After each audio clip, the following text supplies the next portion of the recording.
Ô, Ale, eu tô achando o Cruzeiro meio perdidão, você não tá achando, não? Eu também tô, viu? Porque esse, por exemplo, não é um comportamento de uma empresa, né? Do futebol profissional, não é isso que a gente espera. Demitir um treinador sem dar maiores explicações, sem ter um outro nome. E também claro que com resultados que a torcida não espera, mas em vários momentos até com um bom desempenho, com um desempenho aceitável, né? O Cruzeiro jogou bem, por exemplo, no empate contra o Furacão.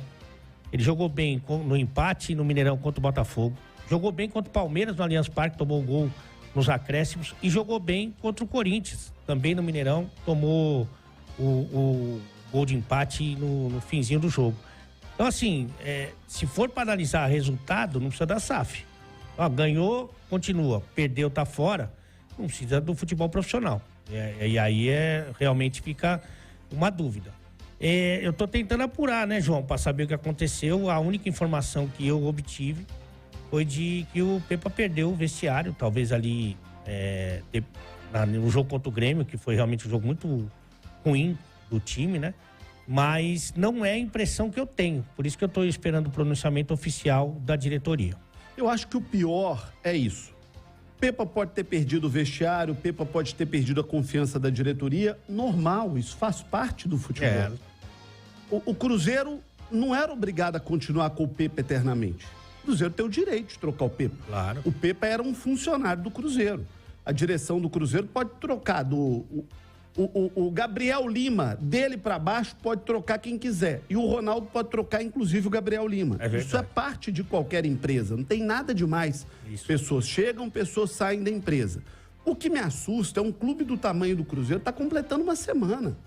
Que o Cruzeiro trocou o seu treinador. Não deram a menor satisfação a ninguém. E aí, quando eu falo satisfação a alguém, é a você, torcedor do Cruzeiro, que é quem paga as contas do clube. Porque a razão de ser do futebol é o torcedor. O Ronaldo, ele é um administrador. O dono do Cruzeiro será eternamente a sua torcida. Verdade. E isso vale pro Ronaldo, vale pros 4 R's no Atlético, vale pro Textor no Botafogo, vale para quem comanda o Grupo City no Bahia, vale pro 777 do Vasco, vale para qualquer um. Vocês são gestores. O dono do clube é e sempre será o torcedor. Sempre será o torcedor. E esse torcedor do Cruzeiro merece saber por que o seu técnico foi trocado. Por que da decisão? O que estão pretendendo fazer? Sabe o que vai acontecer? Vão contaminar a chegada de um novo técnico com a saída do anterior.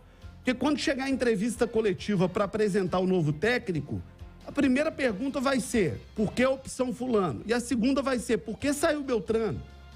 Poxa, será que é difícil parar e dar uma entrevista coletiva? Ou se acham tão acima do bem e do mal que acham que não devem explicação para ninguém? Eu não consigo entender uma coisa dessa. E é difícil. Aí, como não dão explicação, acontece aquele vexame, aquela coisa horrorosa de um diretor do clube ser cercado no estádio, o que é abominável. Aquilo ali não pode e não deve acontecer. O que fizeram com o Paulo Autuori ontem foi errado. Não é a maneira de se dirigir a um profissional. Nenhum profissional tem que passar pelo que o Paulo Autuori passou ontem. Mas sabe por que o Paulo Autuori passou por aquilo ontem? Por falta de uma postura de comunicação adequada do clube. Por não terem explicado, já que não explicam, já que o cara liga na Itatiaia e não tem entrevista, já que o cara liga na 98, na Super, na Globo, na Bandeirantes, na Alterosa, pega o jornal, vê o site e não se manifestaram em lugar nenhum, então o cara se sente no direito de procurar informação tete a tete com o dirigente. Tá errado, repito, não devem fazer aquilo, esse não é o caminho, nenhum profissional deve se sujeitar a isso ou ser sujeito a isso. Agora, estão colhendo a arrogância e a presunção de achar que não devem satisfação para ninguém. Devem. E só procurar o Paulo Autuori, porque o resto aí que se passar na rua, ninguém nem sabe quem é, fora o Ronaldo. E se a gente voltar um pouquinho no tempo, a saída do Pesolano já foi muito esquisita, né?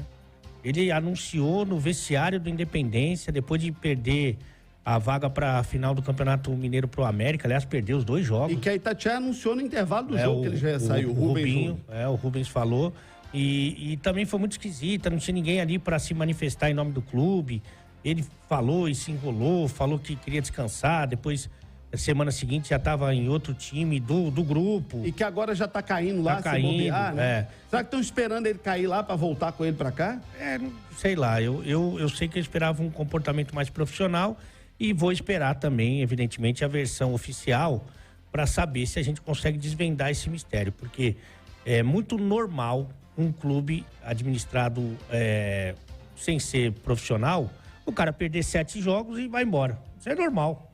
Agora, na SAF, e o exemplo disso foi o Botafogo mesmo, né? É do Luiz Castro, na SAF normalmente não é assim. Os caras pensam no trabalho a longo prazo, no projeto e tal. Então eu estou muito curioso para ver quais serão as explicações dessa direção. SAF não é atestado de competência e clube social não é atestado de incapacidade. Eu só quero lembrar de uma coisa, o Real Madrid não é SAF. E o Vasco da Gama é SAF. Então... O Fortaleza segurou o Vojvoda. Fortaleza virou a temporada em último lugar, a temporada passada em último lugar no primeiro turno.